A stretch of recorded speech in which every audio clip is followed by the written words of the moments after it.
순대 냄새나는 집안 딸내미가 어디 감히 우리 아들이랑 결혼을 하려들어? 격 떨어지니까 이 돈 받고 여기서 당장 꺼져. 딸내미 상견례에서 몰상식한 여자 최은숙은 저희 딸의 뺨을 때리며 말했습니다. 저는 평생 우리 딸 민정이 하나만을 바라보고 순대를 팔아서 대학까지 보냈고 지금까지 부끄럽다는 생각을 단 한 번도 한 적이 없는데 상견례에서 순대장수라는 저의 직업이 못마땅했는지 예비 시어머니는 파혼을 선언하고 말았습니다. 하지만 그녀는 몰랐을 거예요. 자신이 운영하는 3,000평 규모의 베이커리 카페가 누구의 땅인지를요. 저는 남양주시에 살고 있는 올해 65살 박상준이라고 합니다. 지금부터 드라마보다 기가 막히고 통쾌한 이야기를 들려드리려고 합니다. 드라마 시작 전 구독과 좋아요를 꾹 눌러주시고 지금 어디서 듣고 계신지 댓글 남겨주시면 행운의 기운을 담아 그곳으로 보내드리겠습니다. 저는 아파트 단지를 돌아다니면서 순대 트럭을 타고 다니면서 순대 파는 장사꾼입니다. 서울과 경기도의 아파트 단지를 돌아다니면서 순대 트럭을 끌고 나와 아파트 정문 앞에 자리를 잡습니다. 퇴근하는 직장인들, 장 보고 돌아오는 어르신들, 학원 끝나고 뛰어오는 아이들이 제 단골 손님들이에요. 야식으로 순대를 사 먹는 사람들까지 있어서 밤 12시까지는 순대 트럭에 앉아서 순대를 팔아야 했습니다. 여름에는 덥고 겨울에는 춥지만 그래도 순대는 저에게 참 고마운 존재입니다. 펄펄 끓는 솥에서 피어오르는 순대 냄새가 퍼지면 사람들이 하나둘 모여드는 게 그게 제 하루에서 제일 좋은 순간이었습니다. 주름진 손으로 순대를 썰어 내밀면 단골 어르신이 환하게 웃으며 받아가세요. 그 웃음 하나가 저를 내일도 이 자리에 나오게 만들었습니다. 어떤 사람들은 길거리 장사가 초라하다고 하죠. 하지만 저는 단 한 번도 이 일이 부끄럽다고 생각한 적이 없었어요. 이 순대를 팔아서 제 딸 민정이를 대학까지 보냈으니까요. 땀 흘려번 돈이라서 더욱 소중했고 그 돈으로 자식까지 잘 키워냈으니 얼마나 고마운지요. 아내를 잃은 건 민정이가 3살 때였어요. 병원비를 감당하지 못해서 손을 놓아야 했던 그날 밤이 아직도 꿈에 나옵니다. 장례를 치르고 나서 아내가 남긴 거라고는 민정이 하나뿐이었어요. 3살짜리 아이를 들쳐 업고 저는 조그만 순대 트럭을 몰기 시작했습니다. 민정이가 잠든 사이에 순대를 썰었고 민정이가 깨면 트럭 옆에 앉혀놓고 장사를 했어요. 그 아이가 트럭 조수석에 앉아서 혼자 숙제를 하고 트럭 안에서 혼자 도시락을 먹었습니다. 초등학교 때는 친구들이 아빠 뭐해요? 라고 물어보면 아빠는 순대 장사해요. 라고 짧게 대답하고 말았다는 걸 나중에야 알았어요. 그 짧은 대답 뒤에 얼마나 많은 걸 꾹꾹 눌렀을지 생각하면 지금도 손이 저려옵니다. 친구들 앞에서 아빠 순대 트럭 냄새가 배인 옷이 부끄러웠을 텐데 민정이는 단 한 번도 그런 소리를 한 적이 없었어요. 그게 오히려 더 마음이 아팠습니다. 어떤 아이가 그 나이에 아빠 앞에서 그 마음을 꾹꾹 누를 수 있겠어요. 저는 그 아이한테 평생 빚진 사람이었습니다. 우리 딸 민정이는 중학교 때부터 빵 만드는 걸 좋아했어요. 집에 오면 책가방을 던져놓고 주방으로 들어가는 아이였습니다. 밀가루 포대를 꺼내 반죽을 치대고 오븐에서 갓 구운 빵을 들고 나와 아빠 드세요 라며 내밀던 그 표정이 지금도 선합니다. 그래서 민정이는 호텔 조리학과에 진학을 했어요. 대학교에서도 제빵 기술을 배우고 본인이 하고 싶어하는 일을 하는 게 대견해 보였습니다. 남들처럼 해외 유학을 보내지도 못했고 부잣집 자식들처럼 차를 사주지는 못했지만 그래도 순대 장사에서 대학까지 가르친 보람이 있었어요. 민정이는 대학교를 다니면서 제빵 기술 대회에서 상을 2번이나 받았습니다. 졸업하고 나서는 동네 작은 빵집에서 일을 시작했어요. 거기서 3년을 버티며 기초를 다졌습니다. 새벽 4시에 출근해서 밤 10시에 퇴근하는 생활이었어요. 빵 만드는 모든 과정을 준비하고 저녁에는 남은 빵들을 모두 판매하고 매장 청소까지 하려면 남들보다 많은 시간을 매장에서 일해야 했습니다. 그 와중에도 쉬는 날이면 혼자서 새로운 레시피를 연구하고 노트에 빼곡하게 메모를 적었습니다. 순대 장사를 하고 제가 집에 돌아오면 새벽 1시가 넘어가는데 새벽 3시쯤 일어나야 하는 민정이가 깰까봐 항상 조심스럽게 들어갔어요. 그렇게 동네 빵집에서 경험을 쌓았던 민정이에게 기회가 왔습니다.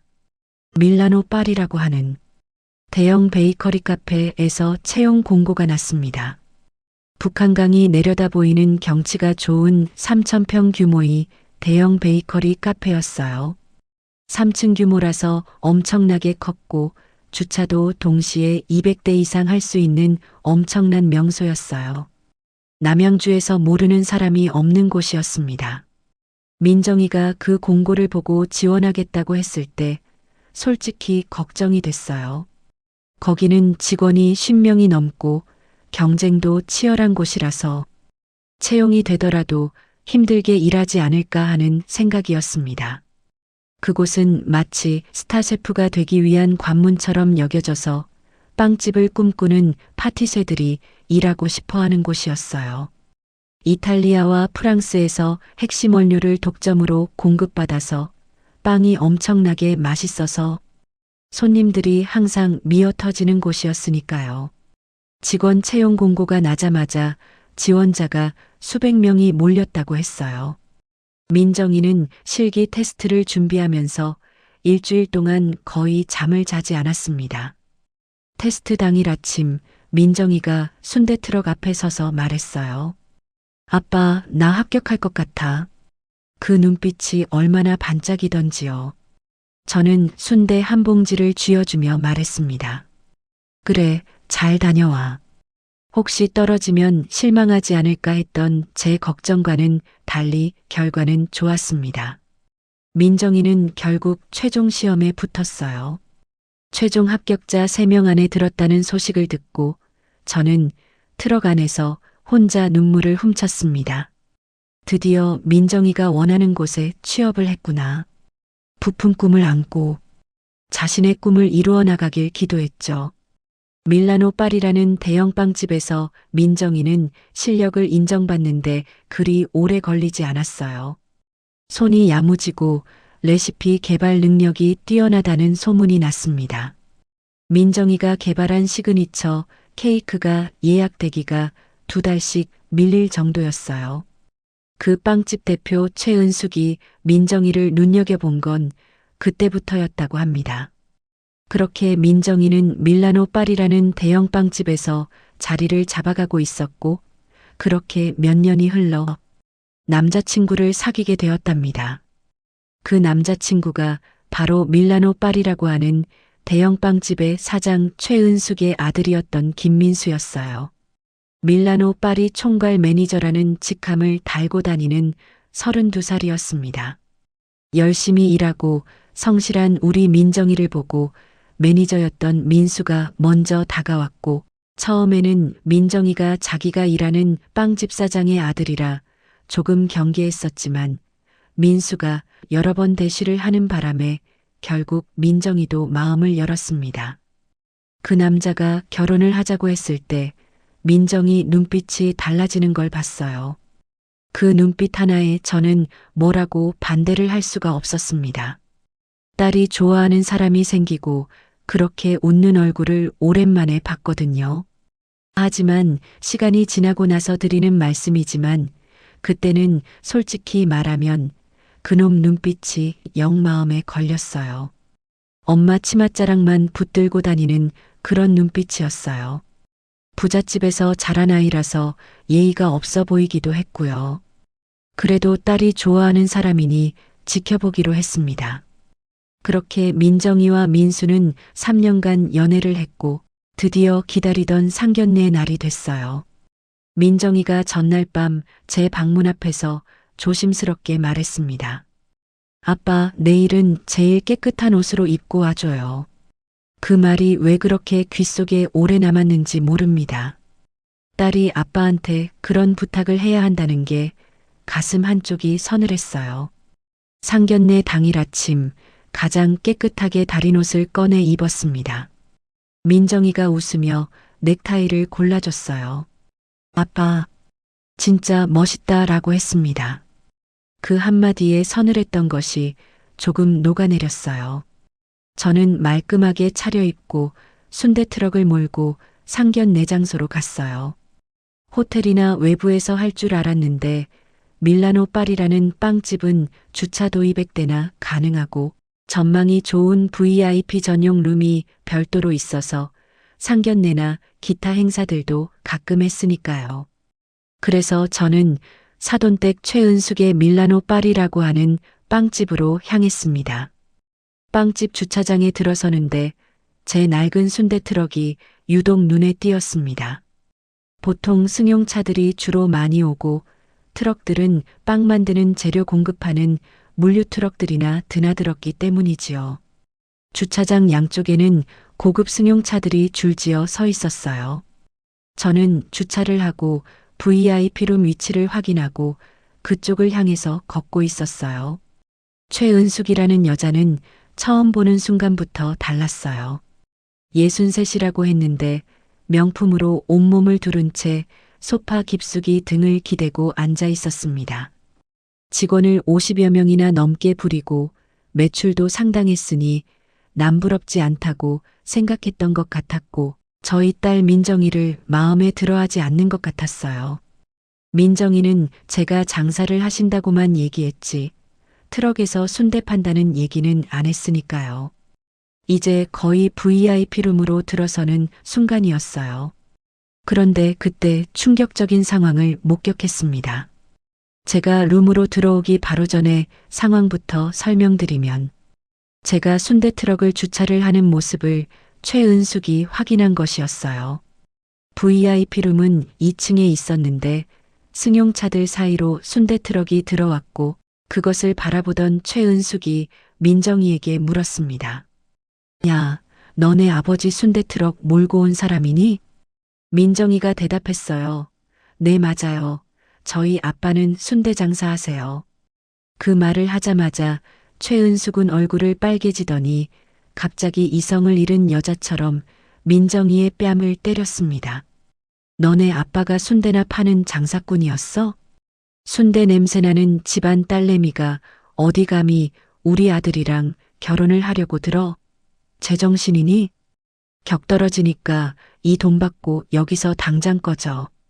제가 그 소리를 듣고 깜짝 놀라서 VIP룸을 여는 순간 제 딸은 뺨을 맞고 고개를 숙이고 있었고 파원 통보를 받은 순간의 아수라장 느낌이었어요. 저는 떨리는 손으로 제 딸의 손을 잡았습니다. 민정아, 지금 어떻게 된 거니? 저는 민정이 애비 되는 사람입니다. 박상준이라고 합니다. 지금 이게 어떻게 된 상황인가요? 최은숙이 코끝으로 웃음을 흘리며 말했어요.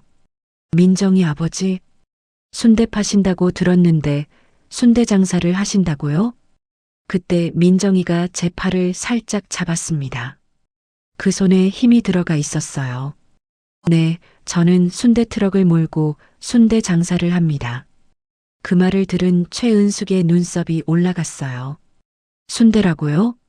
최은숙이 소파에서 몸을 앞으로 당기며 말했습니다. 그러시면 더 잘하시겠네요? 어디 감히 순대나 파는 집안 사람이 우리 아들하고 결혼을 하려고 해요? 수준이 맞아야 결혼도 하는 거잖아요. 못 배워서 그런 거예요? 모른 척 하는 거예요? 저는 어처구니가 없었습니다. 순대 판다고 딸 결혼도 못 시키나요? 수준이라니요. 사람이 사람을 만나는데 수준이 필요한가요? 그 순간 얼척이 없어서 당장 뒤집어 엎고 나오고 싶었지만 민정이를 보고 참았습니다. 룸 안이 조용해졌어요. 민정이 남자친구 민수는 아무 말도 안 하고 시선을 내리깔았습니다. 민정이는 입술이 달싹였어요. 저는 숨을 고르며 말했습니다. 저는 그 순대를 팔아서 민정이를 대학까지 보냈습니다. 순대를 판다고 사람을 무시하면 안 되죠? 최은숙이 실실 웃으며 자리에서 일어섰어요. 룸안을 한 바퀴 돌기 시작했습니다. 마치 자기 영역을 확인하듯이요. 우리 집이 남양주에서 어떤 집인지 아세요? 밀라노 파리가 한 달 매출이 얼만 줄 아세요? 최은숙이 민정이 앞에 멈춰서며 말했어요. 감히 순대 장수 딸이 우리 며느리가 되면 동네 사람들이 뭐라고 하겠어요. 그때 민정이가 화를 내며 말했어요. 어머님이라고 하지 않고 최은숙 사장님이라고 이름을 불렀어요. 최은숙 사장님, 지금 아버지한테 말씀하신 거 사과하세요. 당장이요. 민정이가 뺨을 감싸주며 말했습니다. 어머님, 우리 아빠는 정직하게 장사를 해서 저를 키우셨어요. 그게 그렇게 부끄러운 일은 아닙니다. 민정이가 흐느끼며 얘기하자 최은숙이 민정이를 내려다보며 핸드백에서 미리 준비했는지 하얀 봉투를 꺼냈습니다. 너 오늘부로 이 빵집에서 해고야. 그리고 이건 네 퇴직금이야. 흰색 봉투를 민정이 얼굴에 던졌어요. 봉투가 바닥으로 미끄러지며 5만 원짜리 지폐들이 흩어졌습니다. 그건 50만 원이었어요. 민정이는 제가 순대 파는 아빠라고 최은숙에게 파혼을 당하고 직장까지 잃게 되었습니다. 제가 보는 앞에서 그것도 3년 동안 일한 대가로 50만 원만 받고 밀라노 파리라는 빵집에서 나가라는 것이었어요. 저는 순간 울컥해서 테이블을 엎어버리고 싶었지만 딸 교육 제대로 못 시켰다는 소리를 들을까봐 혹은 그 아버지의 그 딸이라는 소리를 들을까봐 냉정하게 꾹 참았습니다. 그때 최은숙이 아들 민수를 향해 말했습니다. 민수야, 우리 그만 나가자. 거지 같은 집안이랑은 결혼은 절대 안 돼. 민수는 민정이 눈치를 한번 슬쩍 보더니 엄마를 따라 일어섰어요. 저는 그 뒷모습을 보면서 두 손을 꽉 쥐었습니다. 손마디가 하얗게 변할 때까지 쥐었어요. 저런 나쁜 놈한테 제 딸을 시집 보내려고 했다니 그 순간 저를 원망해서요. 민정아, 그만 나가자. 민정이는 고개를 들지 못한 채 말했습니다. 아빠, 미안해. 내가 잘못했어. 민정이의 그 한마디에 목이 꽉 막혔습니다. 저는 딸 어깨를 감싸며 말했습니다. 네가 잘못한 거 하나도 없어. 잘못은 사람을 돈으로 평가하는 저런 인간들에게 있는 거야. 민정이는 이를 악물고 일어섰어요. 뺨이 붉게 부어 있었고 손끝이 차가웠습니다. 저는 그 손을 잡았습니다. 그 손이 어릴 적 제 손가락을 잡고 걷던 그 손이었습니다. VIP룸 안 공기가 무겁게 가라앉아 있었어요. 난장판이 된 VIP룸을 보던 직원들이 문 앞에서 눈치를 보고 있었습니다. 저는 민정이를 데리고 밖으로 나왔습니다. 주차장에는 바람이 세차게 불었습니다. 순대 트럭에 올라 민정이에게 얘기했어요. 민정아, 아빠가 미안하다. 미리 너한테 해줄 얘기가 있는데 늦게 해서 미안해. 나중에 모든 걸 얘기해 줄게.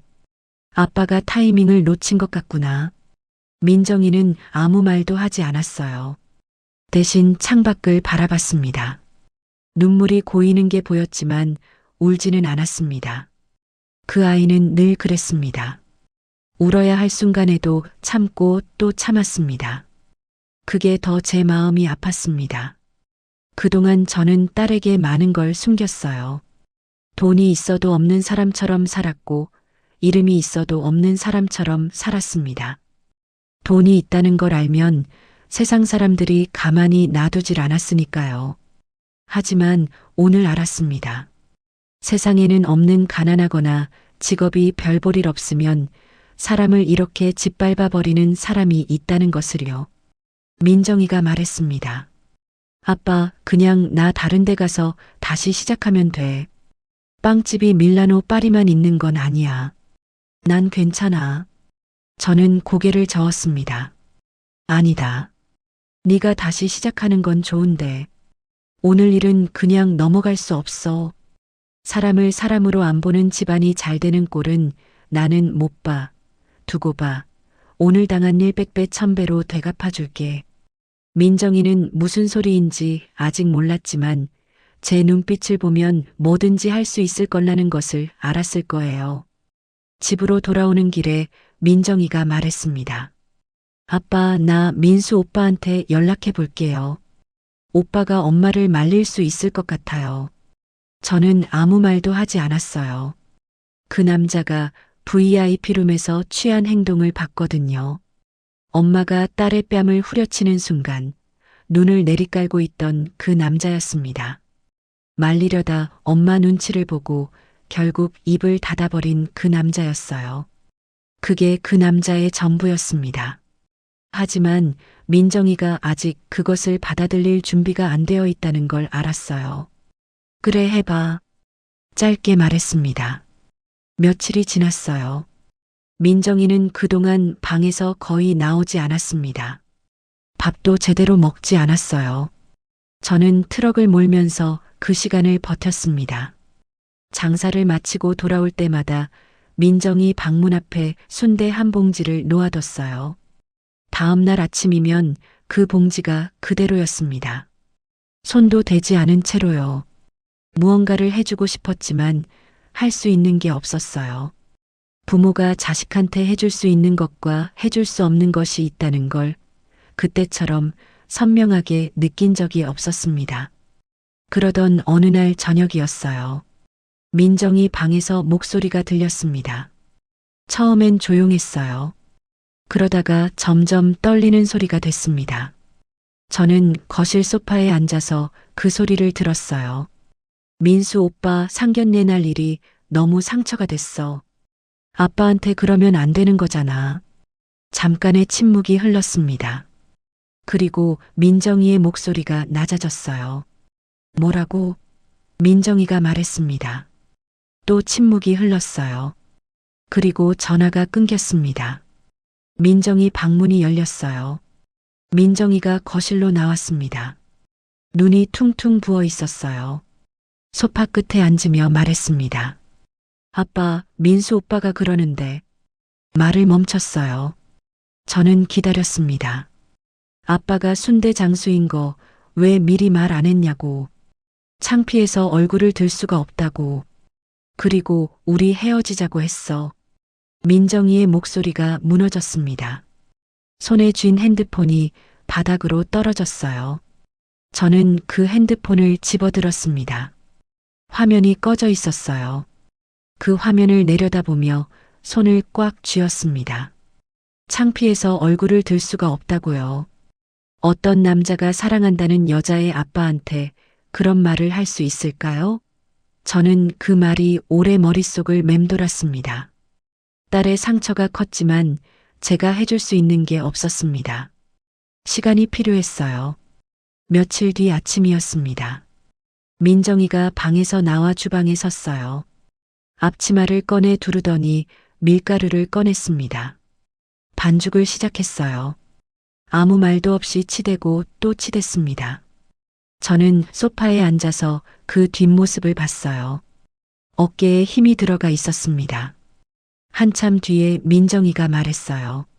아빠, 나 다시 빵집에서 일하려고 해. 어디서 하려고?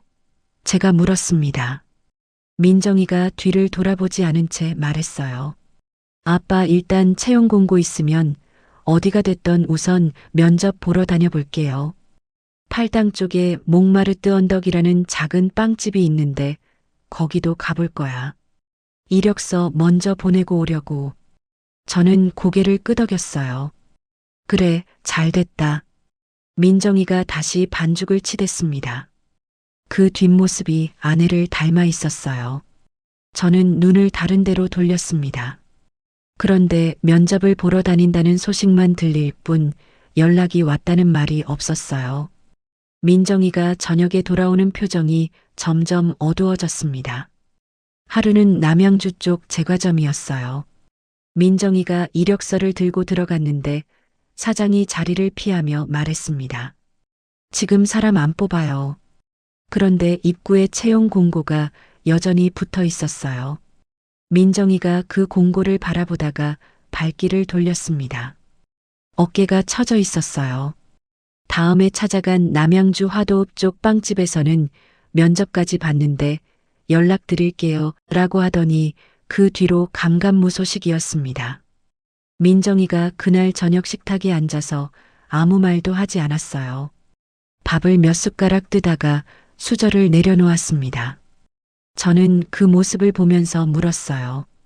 오늘 어땠어? 민정이가 고개를 저으며 말했습니다. 모르겠어. 뭔가 이상한 것 같아요. 가는 데마다 떨어지니까 이유를 모르겠어. 저는 우리 딸이 이쁘고 경력도 좋은데 왜 떨어졌는지 의아해했지만 더는 묻지 않았어요. 며칠 뒤 또 다른 빵집에서 면접을 봤는데 결과는 마찬가지였습니다. 연락이 오지 않았어요. 민정이가 저녁에 돌아와 식탁에 앉으며 말했습니다. 아빠, 이상해. 이력서를 본 빵집들이 다들 연락을 안 해줘. 이력서가 문제인가? 손끝이 저려왔어요. 이게 저절로 된 일이 아니었습니다. 누군가 일부러 고의로 막고 있는 기분이었어요. 그리고 그 누군가가 누구인지는 묻지 않아도 알 수 있었습니다. 확인하는 데는 오래 걸리지 않았어요. 제가 트럭을 세우는 아파트 단지 앞에 오래된 단골이 있었습니다. 남양주에서 20년 넘게 부동산을 하는 분이었어요. 그분이 순대를 받아들면서 목소리를 낮추며 말했습니다. 상준 씨, 따님 밀라노 파리에서 나왔죠? 고개를 끄덕였어요. 그분이 말을 이었습니다. 거기 대표가 동네 빵집 사장들한테 전화를 돌렸다는 소문이 있어요. 따님이 빵 만드는 레시피를 빼돌렸다고. 조심하라고요. 그뿐만이 아니었어요. 최은숙이 밀라노 파리 직원들한테 민정이 동향을 보고받고 있었다는 말도 들렸습니다. 민정이가 어느 빵집에 이력서를 두고 왔다는 것, 면접을 보러 간다는 것을 미리 알고 그 가게에 전화를 넣었던 거예요. 그 순간 손에 쥔 순대 집게가 흔들렸습니다. 빵집에서 일하고 싶어하는 제 딸한테 그런 누명을 씌운 거였어요. 최은숙이었습니다. 딸이 발 붙일 곳까지 없애려 한 것이었어요. 어떤 사람이 그럴 수 있을까요? 남의 자식 앞길을 그렇게 막으면서 잠이 오는 사람이요. 저는 그날 장사를 일찍 마쳤습니다. 트럭을 세워놓고 한참을 앉아 있었어요. 주머니 속 그 여자한테 받은 퇴직금 50만 원이 든 봉투를 꺼냈습니다. 구겨진 봉투였어요. 상견례 날 최은숙이 민정이 얼굴에 던진 그 봉투였습니다. 버리지 않았어요. 매일 트럭에 오를 때마다 이 봉투를 주머니에 넣었습니다. 봉투 안의 지폐들을 들여다봤어요. 50만 원이었습니다. 이 여자는 제 딸의 자존심을 50만 원으로 무너뜨렸어요. 그것도 모자라서 딸이 일어서려는 발목까지 잡으려 하고 있었습니다. 봉투를 다시 주머니에 넣었어요. 이 돈은 반드시 돌려줄 것이었습니다. 이자를 단단히 붙여서요. 그러던 어느 저녁이었습니다. 민정이가 들어오면서 말했어요. 아빠, 몽마르트 언덕에서 연락 왔어. 거기 사장님이 직접 연락을 주셨어요. 목소리가 조금 밝아져 있었습니다. 이력서를 직접 보시고는 한번 같이 일해보고 싶다고 하셨대요. 팔당 쪽 토박이 사장님이라 최은숙의 전화 따위는 신경 쓰지 않는 분이었어요. 아빠, 내일부터 출근하라고 하네. 대박이야. 저는 고개를 끄덕이며 말했어요. 잘됐다. 민정아, 우리 딸 역시 해낼 줄 알았어. 축하해. 민정이가 한박 웃음을 띄우며 웃었습니다. 오랜만에 보는 웃음이었어요. 저는 그 웃음을 보면서 트럭 열쇠를 손에 꽉 쥐었습니다. 이 아이가 저 웃음을 잃지 않게 할 것이었어요. 그러려면 제가 먼저 나서야 했습니다. 더 이상 순대 칼만 쥐고 있을 때가 아니었어요. 민정이가 목마르뜨 언덕에 출근하기 시작한 날 밤이었습니다. 저는 트럭 장사를 마치고 돌아와 오랫동안 거실에 앉아 있었어요. 불을 켜지 않았습니다. 어둠 속에서 주머니 속 50만 원 봉투를 꺼내 손에 쥐었어요. 구겨진 봉투가 손바닥 안에서 바스락거렸습니다. 이 봉투를 쥔 채로 며칠을 버텼어요. 하지만 이제는 버티는 것만으로는 안 됐습니다. 최은숙은 딸의 뺨을 때리는 것으로 끝내지 않았어요. 딸이 일어서려는 발목까지 잡으려 했습니다. 그 여자가 가진 무기는 남양주 일대의 인맥과 돈이었어요. 그렇다면 저도 이제 제가 가진 무기를 꺼낼 때가 됐습니다. 평생 꺼내지 않으려 했던 그 무기를요. 저한테는 아무도 모르는 사실이 하나 있었습니다. 아파트를 돌아다니며 순대나 파는 걸로 알고 있는 제가 사실은 남양주 왕숙지구와 북한강 일대의 신도시 개발 택지지구의 5만 평의 땅을 가진 땅부자라는 것이었어요. 그 땅들은 제가 젊었을 때부터 저희 아버지의 할아버지 때부터 물려받은 땅이었습니다. 그 시절에는 쓸모없는 땅이었고 팔아도 얼마 되지 않는 땅이었어요. 그런데 최근에 신도시 개발이 발표되면서 수백 배로 가치가 상승했답니다. 저도 사실 제가 이렇게 땅 부자가 될 줄은 몰랐어요. 지금 가치로는 7천억 정도 하는 것 같습니다. 불과 10년도 안 돼서 벌어진 일이에요. 그런데 막상 부자가 되었다고 해서 굳이 민정이에게 아빠 부자라는 소리를 하지는 않았습니다. 물론 저는 그 돈도 함부로 쓰지 않았어요. 아내를 잃고 혼자서 순대를 팔아가며 민정이를 어렵게 키우면서 돈의 가치와 소중함을 알았으니까요. 그래서 민정이가 스스로의 힘으로 세상을 헤쳐나가는 사람이 되고 좋은 사람을 만나서 결혼을 하고 가정을 갖게 되면 얘기하려고 했어요. 그런데 최은숙이 제 인생 앞에 나타나 그 선을 넘고 말았으니까요.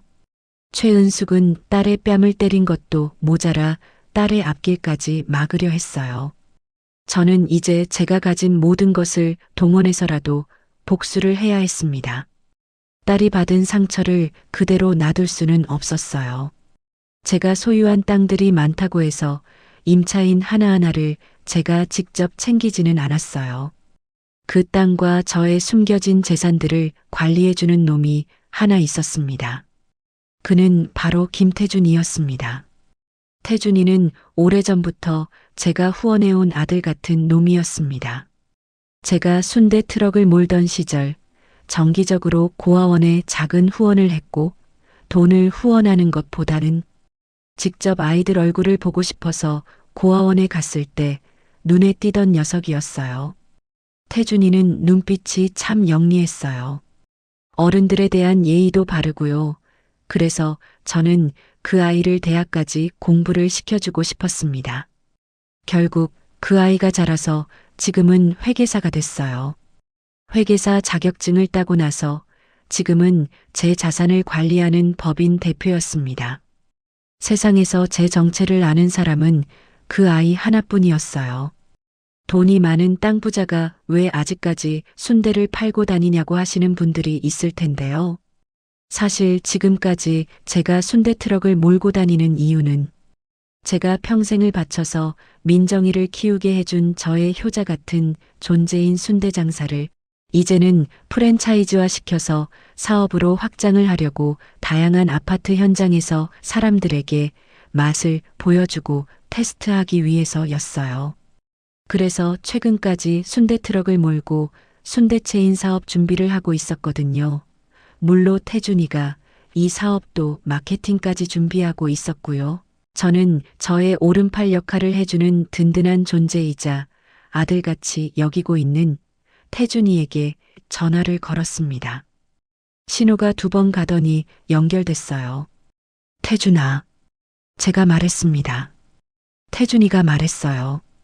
회장님, 안녕하세요. 오늘 장사는 잘 되셨어요? 저는 잠깐 침묵했습니다. 그리고 말했어요. 이제 장사 얘기할 때가 아닌 것 같다. 내일 아침 일찍 봐야 할 것 같아. 전화 너머로 태준이가 자세를 고쳐 앉는 소리가 들렸습니다. 알겠습니다. 어디로 갈까요? 남양주 법인 사무실로 와라. 제가 말했어요. 다음 날 아침이었습니다. 남양주 법인 사무실은 왕숙지구 외곽에 있었어요. 간판도 없는 작은 건물이었습니다. 저는 낡은 점퍼를 걸치고 그곳으로 갔어요. 태준이가 먼저 와 있었습니다. 서류들을 테이블 위에 펼쳐놓고 있었어요. 이제 50살이 된 태준이는 여전히 눈빛이 날카로웠습니다. 회장님 앉으세요. 태준이가 말했어요. 저는 자리에 앉으며 말했습니다. 태준아, 밀라노 파리라는 베이커리 빵집 알지?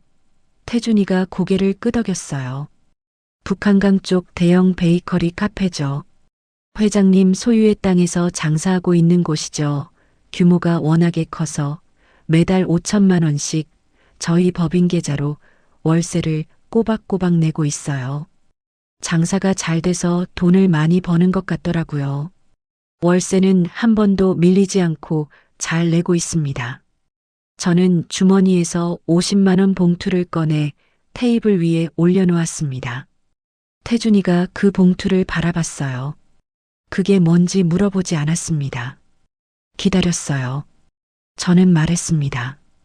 그 카페 대표 최은숙이 내 딸 뺨을 때렸어. 그리고 딸이 다른 데 취직하지 못하게 막고 있어. 태준이의 눈빛이 달라졌어요. 잠깐의 침묵이 흘렀습니다. 그러더니 태준이가 말했어요.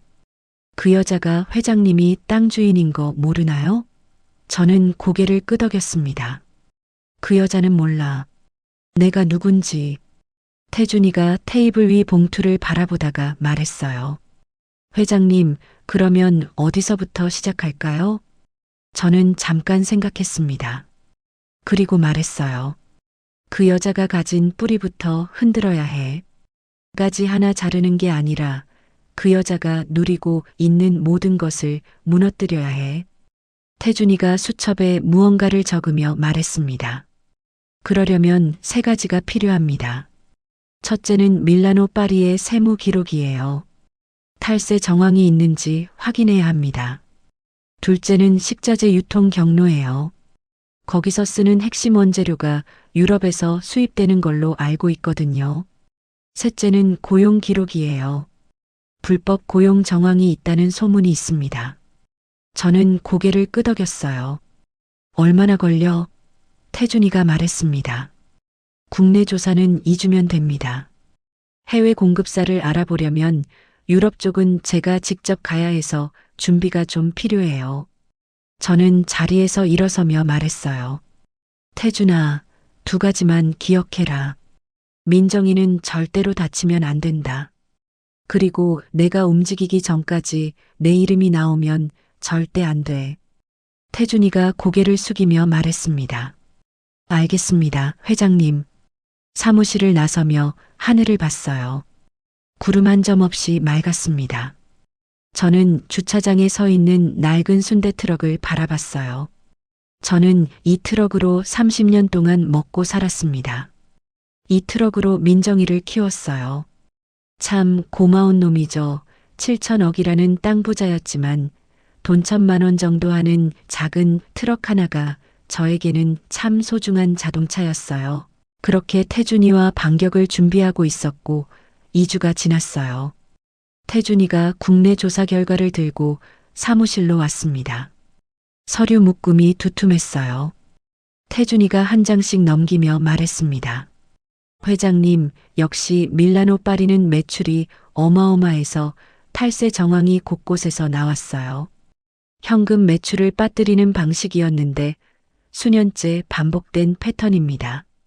거기서 그치지 않았어요. 주방에서 불법으로 고용된 외국인 노동자들이 있었고 최저임금도 지급하지 않은 정황이 나왔습니다. 보이지 않는 곳에서 일하는 사람들은 최저임금의 반값만 주고 일을 시켜먹은 거예요. 저는 서류를 한 장 한 장 넘기며 말했어요. 이걸로 끝내지 마라. 분명 더 있을 거야. 태준이가 고개를 끄덕이며 말했습니다. 한 가지 더 있습니다. 밀라노 파리에서 쓰는 핵심 원재료가 이탈리아 밀라노와 프랑스 파리에서 직수입되는 건데 그 한국 내 독점 수입권을 저희가 인수할 수 있습니다. 밀라노 파리에서 유통기한 지난 식자재를 사용하고 불법으로 외국인 노동자를 고용한 걸 알게 되면 원료 공급사와의 계약을 해지할 수 있어요. 독점 공급 계약서의 해지 조항을 분석해 보니 방법이 있었습니다. 조금씩 저의 반격이 시작되고 있었습니다. 밀라노 파리는 이미 문제가 있는 곳이었어요. 제 딸을 위한 복수 때문이 아니라 정상적인 영업을 하는 곳이 아니란 것을 알게 된 순간 그곳을 무너뜨려도 된다는 생각이 들었습니다. 그리고 태준이에게 말했습니다. 태준아, 이 증거들 가지고 이탈리아로 출국 준비해라. 태준이가 이탈리아로 떠난 날 밤이었어요. 민정이가 몽마르트 언덕 빵집에서 돌아와 식탁에 앉으며 말했습니다. 아빠, 오늘 사장님이 나한테 칭찬을 많이 해주셨어. 손이 야무지다고요. 눈빛이 달랐어요. 민정이가 밀라노 파리에서 일하던 시절과는 다른 눈빛이었습니다. 인정받는다는 게 어떤 건지 다시 느끼는 눈빛이었어요. 저는 밥을 떠먹으며 말했습니다. 잘 됐네. 새로 취업한 몽마르트 언덕에서는 그 누구도 민정이의 앞길을 막지 못했어요. 오히려 민정이는 제빵 기술을 인정받아서 신제품을 계속 만들어내고 있었어요. 손님들도 하나둘씩 늘어났고 입소문이 나서 빵집 매출도 많이 늘어나고 있었습니다. 장하다, 우리 딸 그 상처와 아픔을 딛고도 이렇게 씩씩하게 잘 살아줘서 고맙다. 그리고 마음속으로 외쳤어요. 민정아, 아빠가 너한테 상처 준 놈들을 하나씩 하나씩 걷어낼 거야. 조금만 기다려줘. 해외 공급처의 독점 계약 해지를 위해서 태준이가 이탈리아와 프랑스에서 돌아온 건 2주 뒤였습니다. 법인 사무실 문을 열고 들어서는 태준이 손에 서류 봉투가 들려 있었어요. 얼굴에 피로가 역력했지만 눈빛은 달랐습니다. 뭔가를 손에 쥐고 온 사람의 눈빛이었어요. 회장님, 마무리됐습니다. 태준이가 자리에 앉으며 말했습니다. 서류 봉투를 테이블 위에 내려놓으며 펼쳤어요. 이탈리아 밀라노와 프랑스 파리 본사를 직접 찾아갔습니다. 밀라노 파리에 공급되던 핵심 원재료 한국 내 독점 수입권 지분을 저희 페이퍼 컴퍼니 명의로 전량 인수하는 계약을 체결했어요. 밀라노 파리의 불법적인 행위로 인해서 독점 계약은 해지 수순을 밟게 되었고요. 그리고 저희가 어떤 법인인지 추적해도 회장님 이름은 나오지 않습니다. 앞으로 밀라노 파리는 그 원재료를 어디에서도 구할 수 없어요. 절대로 잘 팔리는 빵들의 맛을 다시 구현하기는 힘들어해요. 저는 서류를 내려다봤습니다. 계약서에 찍힌 도장이 선명했어요. 태준이가 말을 이었습니다. 그리고 국세청과 노동청에 밀라노 파리의 탈세 정황과 불법 고용 내역을 익명으로 제보했습니다. 두 곳 모두 조사에 착수했어요. 저는 서류를 덮으며 말했습니다. 수고했다. 태준이가 고개를 숙였어요. 그날 오후였습니다. 저는 순대 트럭을 몰고 밀라노 파리 근처를 지나쳤어요.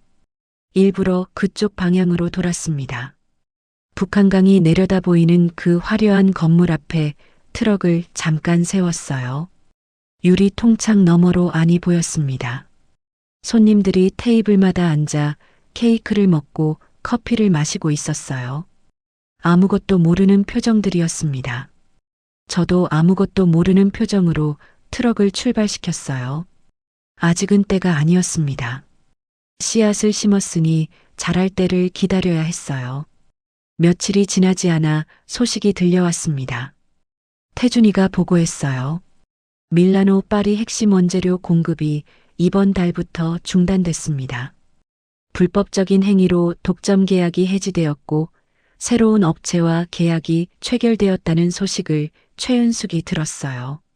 그리고 얼마 지나지 않아서 국세청 조사관들이 밀라노 파리에 들이닥쳤습니다. 저는 순대 트럭을 몰고 밀라노 파리 앞을 다시 지나쳤어요. 유리 통창 너머로 최은숙이 보였습니다. 카운터 앞에 서서 직원들에게 뭔가를 소리치고 있었어요. 손짓이 거칠었습니다. 얼굴이 붉게 달아올라 있었어요. 원료 공급 계약이 해지되고 국세청의 세무조사를 받게 되어서 화가 나 있는 모습이었습니다. 그 무렵 밀라노 파리 VIP로만은 전쟁터가 따로 없었습니다. 최은숙이 테이블을 손바닥으로 내리치며 말했어요. 원재료가 왜 안 들어와? 공급업체가 왜 마음대로 독점 계약을 파기해? 직원 하나가 고개를 숙이며 말했습니다.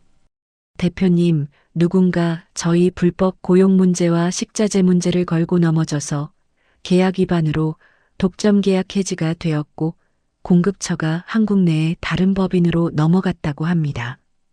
어떤 법인인지는 확인이 안 되고 있어요. 최은숙이 그 직원을 향해 손가락질하며 말했어요. 확인이 안 돼? 그걸 지금 말이라고 해? 당장 알아내. 직원이 몸을 움츠리며 뒷걸음질 쳤습니다. 그 순간 또 다른 직원이 들어서며 말했어요. 대표님, 국세청에서 조사관들이 나왔습니다. 장부 제출을 요구하고 있어요. 최은숙의 손이 테이블 위에서 굳었습니다. 방안이 조용해졌어요. 잠깐의 침묵이 흘렀습니다. 그러더니 최은숙이 핸드백을 집어들며 말했어요. 변호사한테 연락해. 당장. 최은숙이 인맥을 총동원해 사태를 수습하려 했지만 가는 곳마다 거절당했습니다. 남양주에서 수십 년간 쌓아온 인맥이었는데 국세청 세무조사 앞에서는 아무도 나서주지 않았어요. 최은숙은 그 이유를 몰랐습니다. 사실은 태준이가 이미 주변의 인맥을 동원해서 도움을 받지 못하게 숨통을 조이고 있었던 거예요. 며칠 뒤 태준이가 다시 보고했어요. 회장님, 언론 쪽으로 제보도 들어갔습니다. 밀라노 파리 주방에서 유통기한이 지난 식자재를 사용하는 영상 증거를 확보해서 방송국에 넘겼어요. 일주일 안에 보도가 나올 겁니다. 저는 고개를 끄덕이며 말했습니다. 민수는 어떻게 됐어? 태준이가 서류 한 장을 꺼냈어요. 태준이는 밀라노 파리의 총괄 매니저이자 최은숙의 아들, 그리고 내 딸 민정이의 전 남자친구 민수도 뭔가 수상하다며 조사를 했습니다. 민수는 주식 투자 실패로 5억을 날렸고 거기서 만회하려고 가상화폐에 손을 댔다가 추가로 15억을 잃었습니다. 빚이 총 20억이에요.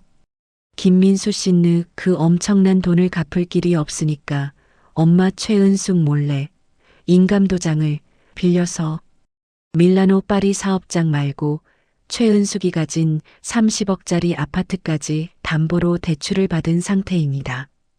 그 돈을 마지막으로 한 번 더 가상화폐에 올인했는데 해당 코인이 상장 폐지됐습니다. 완전히 개털이 된 거예요. 저는 그 서류를 내려다봤어요. 최은숙이 그 사실을 알게 되면 어떻게 될 것 같아?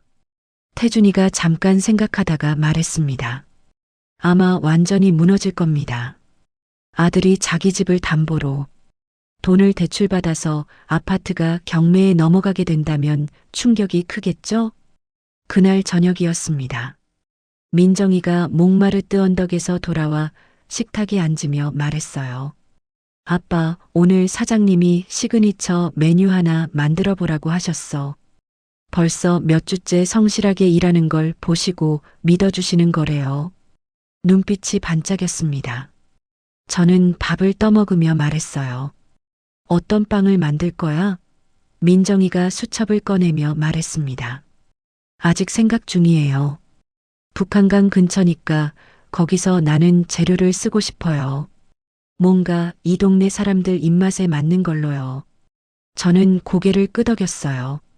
민정이가 수첩에 메모를 적기 시작했습니다. 밥을 먹으면서도 손이 멈추지 않았어요. 저는 그 모습을 바라봤습니다. 이 아이가 저렇게 열심히 살고 있는데 그 앞을 막으려 한 사람이 있었어요. 손에 쥔 숟가락에 힘이 들어갔습니다. 그리고 민수가 저지른 일들을 보면서 저놈한테 내 딸을 시집 보냈으면 큰일 났겠구나. 아차 싶더라고요. 어쩌면 제 딸이 그 집안과 엮이지 않도록 하늘이 도와준 것일 수도 있다는 생각을 잠시 했어요. 그런데 바로 그 무렵이었어요. 최은숙이 밀라노 파리 근처 상인들한테 토지 주인에 대해 물어보고 다닌다는 소문이 들렸습니다. 자기가 월세를 내고 있는 땅 주인이 법인이라서 누구인지 궁금했나 봐요. 태준이가 보고했어요. 최은숙이 임대차 계약 재계약 시기가 다가오는 걸 알고 있는 것 같습니다. 원재료 공급도 끊기고 세무조사까지 들어오니까 땅 주인한테 매달려 보려는 거예요. 고가의 선물을 들고 백방으로 뛰어다니고 있다고 합니다. 저는 그 말을 들으며 창밖을 봤어요. 어두운 밤이었습니다. 최은숙이 토지 주인을 찾아 헤매고 있었어요. 그 토지 주인이 누구인지도 모른 채로요. 그 여자가 그토록 만나고 싶어 하는 사람이 아파트 단지를 돌면서 순대를 팔고 있는 사람이라는 걸 꿈에도 모를 것이었습니다. 저는 주머니 속 민정이가 퇴직금으로 받은 50만 원 봉투를 만졌어요. 아직은 아니었습니다. 그녀가 철저하게 무너질 때 사용할 거니까요. 일주일이 지난 뒤 방송이 나왔습니다. 저녁 뉴스였어요. 남양주 유명 베이커리 카페 밀라노 파리에서 유통기한이 지난 식자재를 사용해온 사실이 드러났다는 내용이었습니다. 화면에는 주방 영상이 그대로 나왔어요. 최은숙이 직접 지시하는 목소리도 함께 흘러나왔습니다. 민정이가 거실에서 그 뉴스를 보다가 말했어요. 아빠, 저기 밀라노 파리잖아. 그러네. 민정이가 화면을 보며 말했어요. 어떻게 저런 걸 손님들한테 팔 수가 있어요? 내가 일할 때는 식자재는 확인을 안 해서 잘 몰랐는데 아빠 나도 큰일 날 뻔했었네. 해고당하긴 했어도 지금 여기 몽마르트 언덕으로 오길 잘한 것 같아. 민정이가 웃으며 얘기했어요. 저는 아무 말도 하지 않았습니다. 화면 속 밀라노 파리 앞에 사람들이 몰려들어 항의하고 있었어요. 지금까지 쓰레기 같은 빵을 먹은 사람들이 속았다고 항의하고 피켓을 들고 영업 정지하라고 손해배상하라고 항의하는 사람들이 몰려들었습니다. 최은숙은 서서히 무너지고 있었습니다. 민정이가 몽마르트 언덕에서 일하기 시작한 지 2달이 지났습니다. 그 사이에 민정이가 개발한 시그니처 메뉴가 입소문을 타기 시작했어요. 북한 강변에서 나는 밤과 도라지를 넣은 영양 크림빵이었습니다. 처음엔 동네 단골들이 찾다가 주말이 되면 다른 지역에서도 찾아오기 시작했어요. 몽마르트 언덕 앞에 줄이 생겼습니다. 1시간씩 기다리는 손님들이 생겼어요. 사장님이 민정이를 불러 말했습니다. 민정 씨, 이 빵 인기가 엄청난데? 이거 대량으로 생산해서 전국으로 팔아야겠어요. 민정이가 웃으며 말했어요. 사장님, 아직 레시피 완성이 안 됐어요. 좀 더 맛있게 완성되도록 더 다듬어 볼게요. 사장님이 고개를 끄덕이며 말했습니다. 그래요. 민정 씨 하고 싶은 대로 해봐요. 민정이가 매니저로 올라선 건 그 뒤였어요. 밀라노 파리라는 빵집에서 일할 때와는 전혀 다른 결과였습니다. 경쟁 관계에 있던 빵집이라고 하기엔 몽마르트 언덕이라는 빵집이 규모도 작고 장사도 잘 안 돼서 비교할 수 없는 곳이었지만 우리 민정이가 빵을 만들기 시작하면서부터는 얘기가 완전히 달라진 거예요. 민정이가 투입되면서부터는 몽마르트 언덕은 이제 전국에서 찾아오는 유명한 빵집으로 변화하고 있었습니다. 베이커리 카페라는 동종업계에 있던 최은숙은 이 사실을 알고 멘탈이 완전히 무너지고 있었습니다. 자신이 순대 장사하는 아빠라고 무시하고 파혼을 시킨 예비 며느리였던 민정이가 이렇게 엄청난 결과를 만들어낼 줄이라고는 상상도 못했을 거예요. 저는 그 소식을 듣고 트럭 안에서 혼자 웃었습니다. 아무도 없는 트럭 안에서요. 몽마르트 언덕의 지역 방송 촬영이 잡힌 날이었습니다. 맛집으로 유명해진 장소를 소개해주는 프로그램이었어요. 민정이가 아침부터 분주했어요. 새벽부터 일어나 반죽을 치댔습니다. 방송 카메라 앞에서 시연할 빵을 준비하는 거였어요. 저는 트럭 시동을 걸면서 민정이한테 말했습니다. 잘 다녀와. 민정이가 앞치마를 고쳐 매며 말했어요. 아빠, 나 떨려. 저는 말했습니다. 그래도 손은 안 떨잖아. 민정이가 웃었어요. 방송이 나간 건 그로부터 열흘 뒤였습니다. 저녁 지역 방송이었어요. 진행자가 말했습니다. 오늘은 남양주에서 줄 서서 먹는 빵집을 소개해드리겠습니다. 민정이가 화면에 나왔어요. 환하게 웃으며 빵을 내미는 모습이었습니다. 저는 순대 트럭 안에서 그 방송을 봤어요. 화면 속 민정이가 말했어요. 이 크루아상은 북한 강변에서 나는 재료로 만들었어요. 이 동네 사람들한테 드리고 싶은 마음으로 만든 빵이에요. 북한강에서 자란 마늘로 만든 마늘빵도 인기가 있었고, 크림을 넣은 모카번, 그리고 앙버터가 인기가 상당히 높았습니다. 저는 그 말을 들으며 눈을 감았습니다. 제 딸이 드디어 꿈을 이루었구나 싶었어요. 자기가 원하는 분야에서 일을 하고 가장 높은 자리까지 스스로 올라간 거였어요. 제빵 기술을 배운 지 10년쯤 만에 최고의 빵집 파티셰가 되었던 거예요.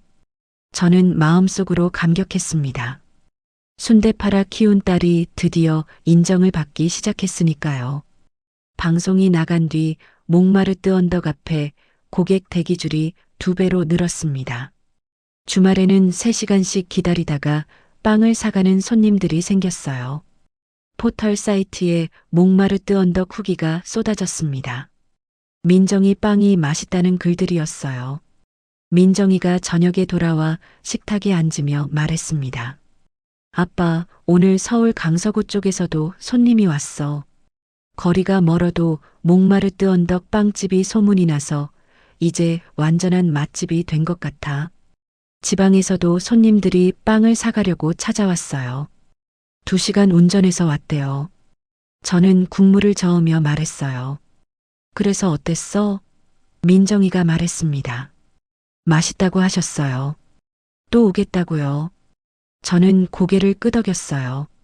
민정이가 수저를 들다가 말했습니다. 아빠, 나 이제 괜찮은 것 같아. 저는 민정이를 바라봤어요. 민정이가 말을 이었습니다. 최은숙한테 뺨 맞고 빗속에서 울던 날이 생각나는데 그날이 엄청 오래전 일 같아요. 저는 아무 말도 하지 않았습니다. 바로 그 무렵이었습니다. 밀라노 파리에 본격적으로 불이 붙기 시작했어요. 태준이가 유럽에서 인수해온 핵심 원재료 공급이 끊기면서 최은숙이 국산 저가 재료로 빵을 만들기 시작했습니다. 맛이 달라졌다는 소문이 금세 퍼졌어요. 단골들이 하나둘 발길을 끊었습니다. 맛도 없어진 데다가 유통기한 지난 식자재 사용까지 악재가 겹쳐서 일어난 거죠. 한때 주말 웨이팅이 2시간씩 걸리던 카페였는데 이제는 홀 절반이 비어 있었어요. 예약 취소가 하루에도 수십 건씩 들어왔습니다. 최은숙이 주방 직원들을 불러 모아 이를 악물며 말했어요. 너희들이 더 열심히 해야지. 정신 차리고 맛있게 만들라고 소리쳤지만 직원들 표정이 달랐습니다. 세무조사가 들어온 뒤로 월급이 밀리기 시작했거든요.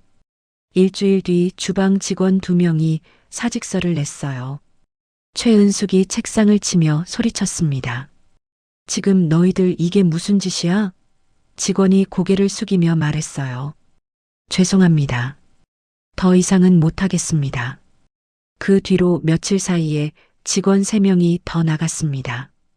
홀 직원까지 나가면서 매출은 반에 반토막이 났고 알바가 모자라서 최은숙이 직접 카운터에 서야 했어요. 남양주에서 손가락 안에 꼽히는 사람이 카운터에서 직접 계산을 하고 있었습니다. 그 모습을 보러 오는 구경꾼들이 생겼어요. 최은숙은 그 시선들을 느끼면서도 고개를 들 수가 없었습니다. 서서히 멘탈이 나가고 있던 최은숙에게 강력한 한 방이 또 기다리고 있었어요. 국세청 조사관들이 밀라노 파리에 들이닥쳤습니다. 매출 장부와 서류를 요구하며 주방까지 들어섰습니다. 최은숙이 인맥을 총동원해 사태를 수습하려 했지만 가는 곳마다 거절당했어요. 시의원, 상공회의소 회장, 오랜거래처 사장들한테 전화를 돌렸습니다. 아무도 받지 않았어요. 태준이가 이미 차단해 놓은 거였습니다.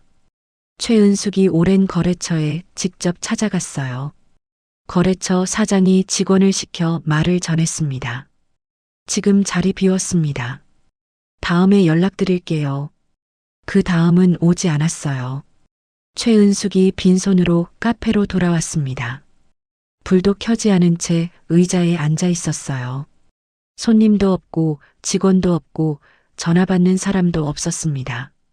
남양주에서 최은숙을 모르는 사람이 없던 시절이 엊그제 같은데 이제는 빈 카페에 혼자 앉아 어둠 속에 있었어요. 며칠이 지나지 않아 결정적인 소식이 왔어요. 태준이가 연락했습니다.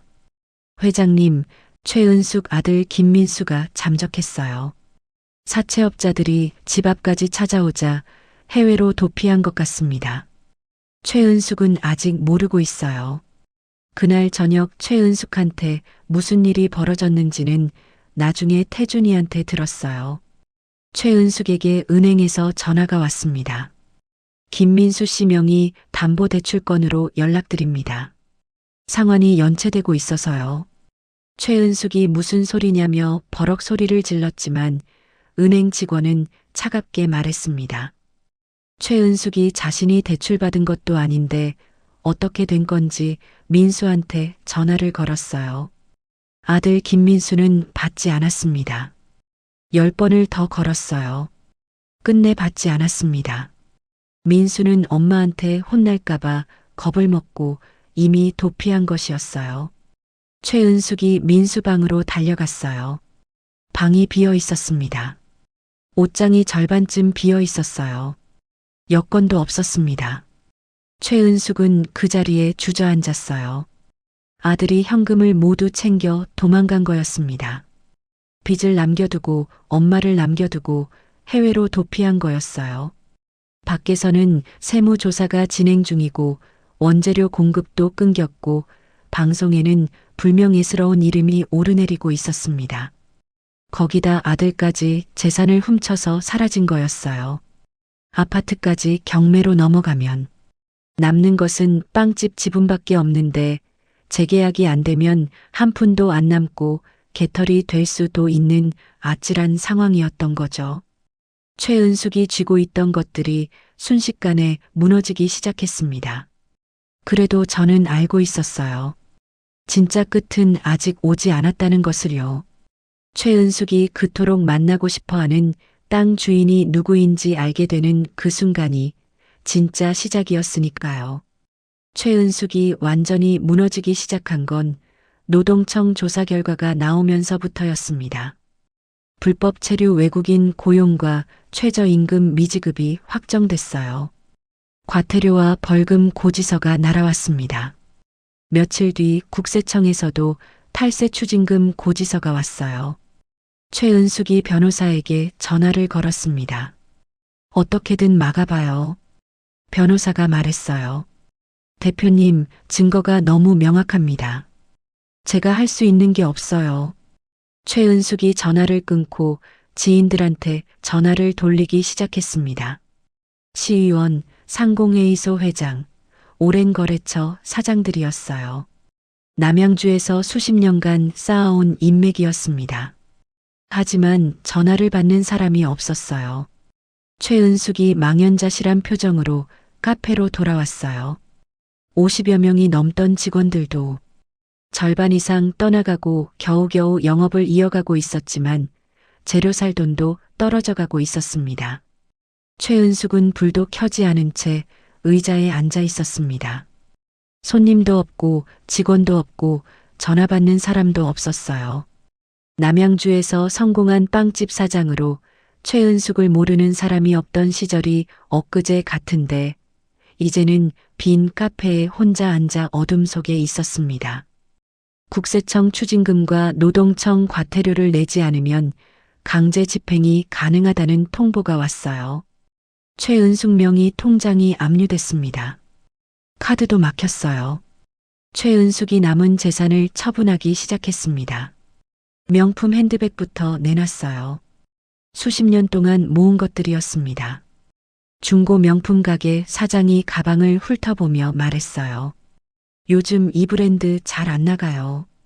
500만 원밖에 못 드리겠는데요. 최은숙이 이를 악물었습니다. 이거 5천만 원짜린데 500밖에 안 준다고요? 얼척이 없었습니다. 5천만 원짜리 명품백을 500에라도 팔아야 했으니까요. 하지만 말이 나오지 않았어요. 그냥 고개를 끄덕였습니다. 가방 하나를 팔고 나오는데 다리가 후들거렸어요. 그 가방은 밀라노 파리를 처음 열던 해에 자신에게 선물한 것이었거든요. 그러고도 모자라 카페 안의 집기들을 팔기 시작했습니다. 철거업자들이 들어와 샹들리에를 내렸어요. 최은숙이 그 장면을 카페 구석에서 바라봤습니다. 천장에서 샹들리에가 내려오는 순간 최은숙이 눈을 감았어요. 그 샹들리에는 밀라노 파리를 열면서 이탈리아에서 직접 공수해온 것이었습니다. 테이블이 빠져나가고 의자가 하나씩 사라졌어요. 한때 북한강이 내려다 보이는 화려한 베이커리 카페였던 곳이 텅 빈 창고처럼 변해갔습니다. 마지막 남은 직원들이 퇴근하면서 말했어요. 대표님, 저희도 이번 달까지만 하겠습니다. 월급을 안 주시면 이제 출근할 수는 없습니다. 최은숙이 아무 말도 하지 않았습니다. 고개를 끄덕이지도 않았어요. 그냥 창밖을 바라봤습니다. 직원이 문을 닫고 나가자 카페 안에 최은숙 혼자 남았어요. 북한강이 내려다 보이는 그 자리에 혼자 멘붕이 온 채 서 있었습니다. 바람 소리만 들렸어요. 그러던 어느 날이었습니다. 신도시 개발 관련 공청회 공문이 밀라노 파리 앞으로 날아왔어요. 토지 소유주 박상준 회장 주재로 열리는 공청회였습니다. 임차인들은 반드시 참석해야 한다는 내용이었어요. 최은숙이 그 공문을 펼쳐들고 이름을 바라봤습니다. 박상준. 처음 듣는 이름 같았어요. 최은숙이 주변 사람들한테 수소문했습니다. 아무도 몰랐어요. 인터넷을 뒤졌습니다. 나오는 게 없었어요. 태준이가 철저하게 막아놓은 거였습니다. 최은숙이 공문을 내려다보며 생각했어요. 박상준. 어디선가 들어본 이름 같기도 했습니다. 상견례 날 민정이 아버지 이름이 뭐라고 했는지 기억을 더듬었어요. 워낙 관심도 없었고 그날 흥분 상태였으니 이름 따위는 귀에 들어오지도 않았거든요. 그러다가 문득 떠오르는 것이 있었습니다. 상견례 날 순대 트럭을 몰고 나타났던 그 남자였어요. 성이 박 씨였습니다. 설마 그 사람일 리는 없겠지. 최은숙은 고개를 저었어요. 설마 순대 장수였던 민정이 아버지가 5만 평 땅 주인일 리 없다고 생각했습니다. 하지만 워낙 막막하니까 혹시나 하는 마음이 들었어요. 그 마음이 최은숙을 민정이가 매니저로 일하고 있는 몽마르트 언덕 빵집으로 이끌었습니다. 민정이가 카운터에 서서 손님을 맞다가 문이 열리는 소리에 고개를 들었습니다. 최은숙이었어요. 한눈에 봐도 예전의 최은숙이 아니었습니다.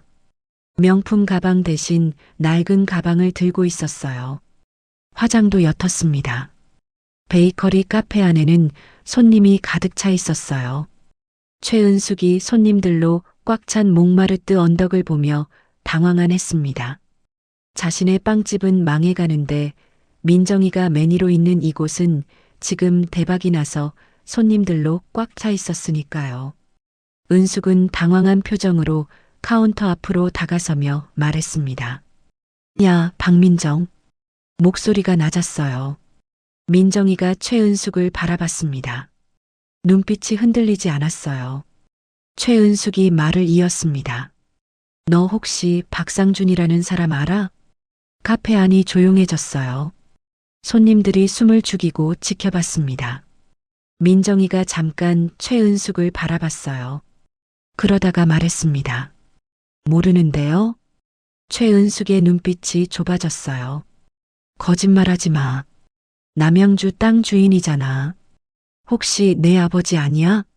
민정이가 트레이를 카운터 위에 올려놓으며 말했습니다. 저희 아버지는 순대 파시는 분이에요. 최은숙이 민정이를 훑어봤어요. 민정이가 고개를 들며 말했어요. 영업방해하지 마시고 어서 돌아가세요. 최은숙의 얼굴이 붉어졌습니다. 목소리를 높이려다 카페 안 손님들이 일제히 자신을 바라보고 있다는 걸 느꼈어요. 누군가 핸드폰을 꺼내 들었습니다. 최은숙이 뒷걸음질 쳤어요. 문이 열렸습니다. 최은숙이 밖으로 나섰어요. 몽마르트 언덕 빵집은 빵을 사려는 사람들로 줄이 늘어서 있었어요. 평일 오후인데도 10여 명이 줄을 서서 기다리고 있었습니다. 그 줄 안에서 한 여자가 최은숙을 바라보더니 옆 사람 팔을 잡으며 말했어요. 저 사람 밀라노 파리 사장 아니에요? 뉴스에서 봤는데. 옆 사람이 말했습니다. 맞아요. 유통기한 지난 거 쓰다가 걸린 그 사람이잖아요. 수군거리는 소리가 퍼졌어요. 줄 서 있던 손님들이 하나둘 최은숙을 바라봤습니다. 어떤 손님이 말했어요. 망해가는 빵집 사장이 여기는 왜 왔대요? 또 다른 손님이 말했습니다. 저 빵집 사장이 저기서 일했다가 쫓겨난 사람이라던데. 최은숙이 그 소리를 들었어요. 창피해서 고개를 들 수가 없었습니다. 손에 쥔 낡은 가방 끈이 손가락 사이로 흘러내렸어요. 누군가 핸드폰을 들어 최은숙을 향해 카메라를 켰습니다. 최은숙이 고개를 숙이며 걸음을 옮겼어요. 빠르게 걸었습니다. 뛰다시피 했어요. 손님들의 시선이 최은숙의 등 뒤를 쫓았습니다. 한때 잘 나가던 밀라노 파리의 대표 최은숙이 남양주에서 내로라 하던 그 여자가 자기가 무시하던 민정이가 매니저로 일하는 빵집 앞에서 손님들한테 손가락질을 받으며 도망치듯 걸어갔어요.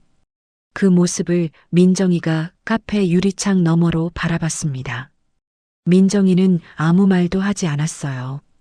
그냥 불쌍한 여자 쳐다보듯 바라봤습니다. 그것으로 충분했어요. 그날 저녁 민정이한테 그 이야기를 들었습니다. 민정이가 말했습니다. 아빠, 나 오늘 하나도 안 떨렸어. 그 사람 보고도 안 떨렸어요. 저는 고개를 끄덕였어요. 그게 진짜 이긴 거야. 민정이가 수저를 들며 말했습니다. 근데 아빠, 언제까지 기다려야 해요? 그 아줌마 완전 망한 거 아니야? 저는 잠깐 생각했어요. 그리고 말했습니다. 얼마 안 남았어. 민정이가 고개를 끄덕였어요. 더 묻지 않았습니다. 보름이 지났어요. 태준이가 법인 사무실로 찾아왔습니다. 회장님, 준비가 다 됐습니다. 자리에 앉으며 말했어요. 밀라노 파리 강제 철거 날짜가 2주 뒤로 잡혔습니다. 최은숙이 그 자리에 올 수밖에 없는 상황이에요. 저는 서류를 내려다봤습니다. 태준이가 말을 이었어요. 탈세 및 불법 고용 혐의 고발장을 철거 당일자로 접수해뒀습니다. 그리고 한 가지 더 말씀드리겠습니다. 민정 씨한테도 연락해뒀어요. 철거 당일 현장에 나와달라고요. 이유는 말하지 않았습니다. 저는 잠깐 침묵했어요. 그리고 고개를 끄덕였습니다. 철거 전날 밤이었습니다. 저는 오랫동안 옷장 안쪽에 걸어뒀던 정장을 꺼냈어요. 20년 만에 꺼내는 거였습니다. 아내가 처음 사줬던 감색 정장이었어요. 어깨 부분이 조금 낡았지만 선이 살아 있었습니다. 거울 앞에 서봤어요. 낯설었습니다. 매일 순대 파는 아저씨 느낌으로 앞치마를 두르던 사람이 지금은 정장을 입고 서 있었어요. 민정이가 방문 앞을 지나가다가 멈춰 섰습니다. 아빠, 그 옷이 뭐야? 저는 거울을 보며 말했어요. 오랜만에 꺼냈다. 민정이가 들어오더니 정장 어깨를 손으로 툭툭 털어줬습니다. 아빠 멋있는데? 라고 했어요. 저는 아무 말도 하지 않았습니다. 민정이가 방에서 나가고 나서 거울을 다시 봤어요. 거울 속 제 눈빛이 달라져 있었습니다. 순대 장수의 눈빛이 아니었어요. 저는 정장을 조심스럽게 옷걸이에 걸었습니다. 그리고 거실로 나와 아내 사진 앞에 섰어요. 오래된 사진이었습니다. 민정이가 2살 때 찍은 가족 사진이었어요. 아내가 웃고 있었습니다. 저는 그 사진을 바라보며 말했어요. 내일이야. 드디어 내일이야. 우리 민정이가 당당하게 고개 들고 살 수 있게 아빠가 한번 나서 볼게. 한참을 그렇게 서 있었습니다. 아내가 뭐라고 할 것 같았어요. 잘한다고 할 것 같았습니다. 저는 사진을 손끝으로 한번 쓸었어요. 그리고 불을 껐습니다. 내일이었어요. 드디어 내일이었습니다. 계약 기간 종료에 월세까지 밀려있던 최은숙의 마지막 보루인 밀라노 파리는 강제 철거 집행을 당하게 되었습니다. 날짜가 2주 뒤로 적혀 있었습니다. 최은숙이 그 통보서를 손에 쥐고 전화를 걸었어요.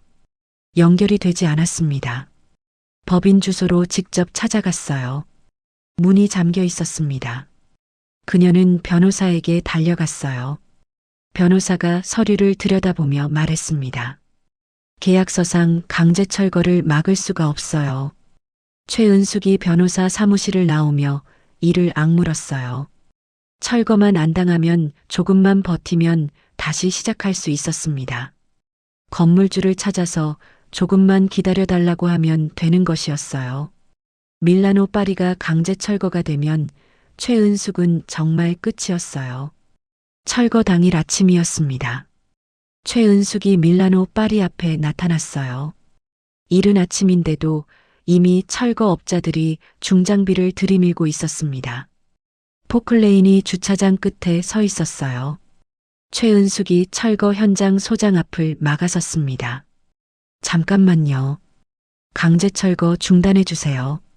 현장 소장이 서류를 들어보이며 말했어요. 이건 정식 철거 명령서입니다. 저희는 오늘 강제 철거를 진행해야 합니다. 최은숙이 철거 현장 소장 팔을 붙잡으며 말했습니다. 소장님, 혹시 건물주 연락처 알아요? 내가 직접 얘기할게요. 소장이 잠깐 망설이더니 말했어요.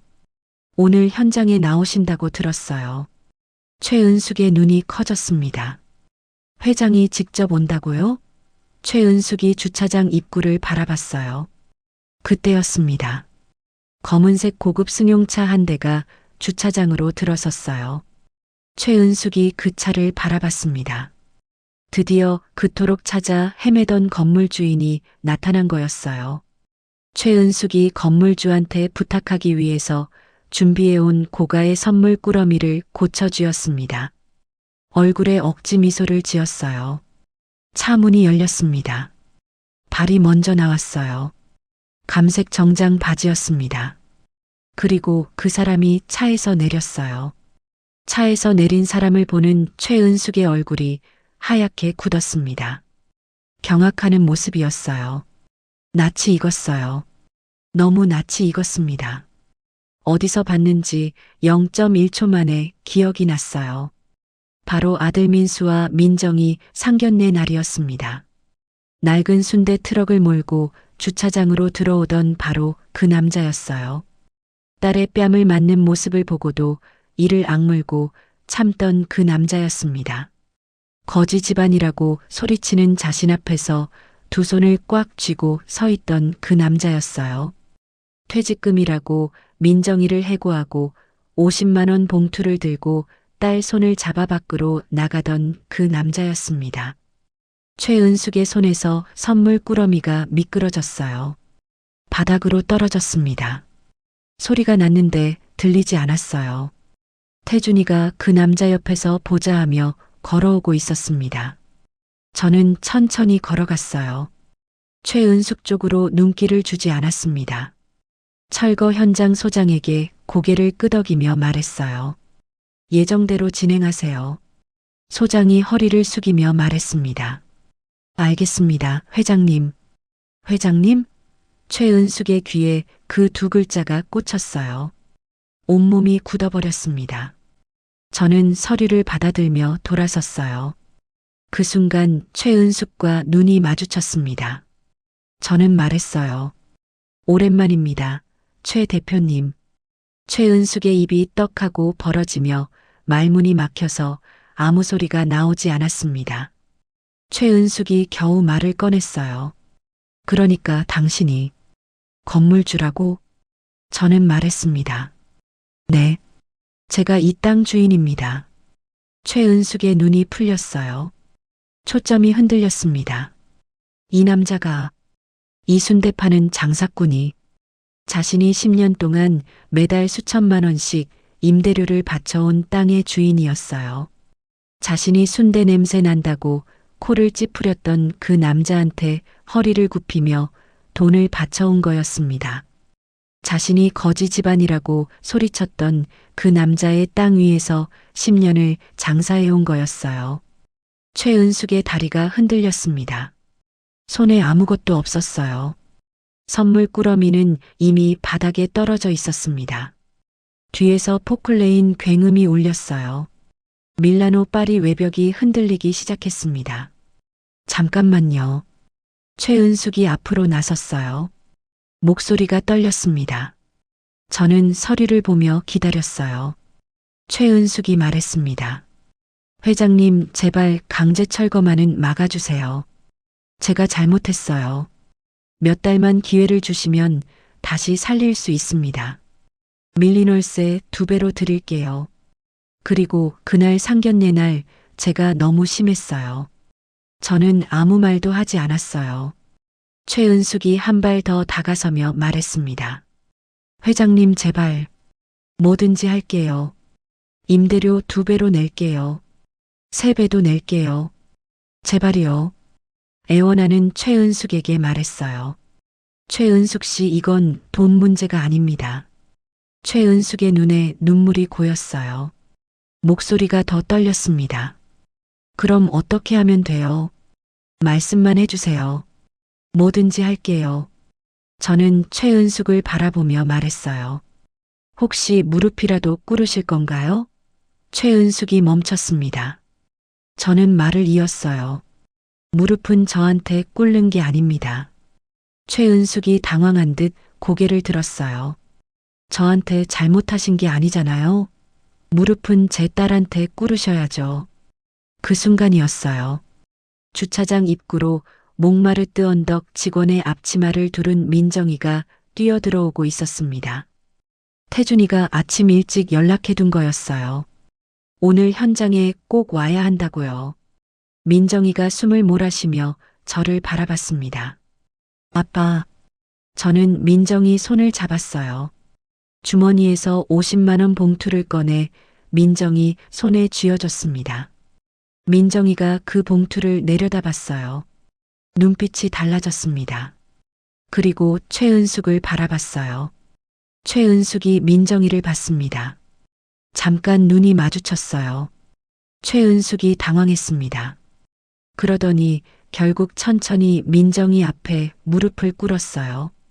주차장 시멘트 바닥에 무릎을 꿇었습니다. 포클레인 굉음이 울리고 있었어요. 외벽이 또 한 번 흔들렸습니다. 먼지가 피어올랐어요. 그 먼지 속에서 최은숙이 고개를 숙이며 말했습니다. 민정아, 미안해. 목소리가 갈라졌어요. 내가 잘못했어. 그날 내가 너한테 해서는 안 될 짓을 했어. 최은숙의 눈물이 시멘트 바닥으로 떨어졌습니다.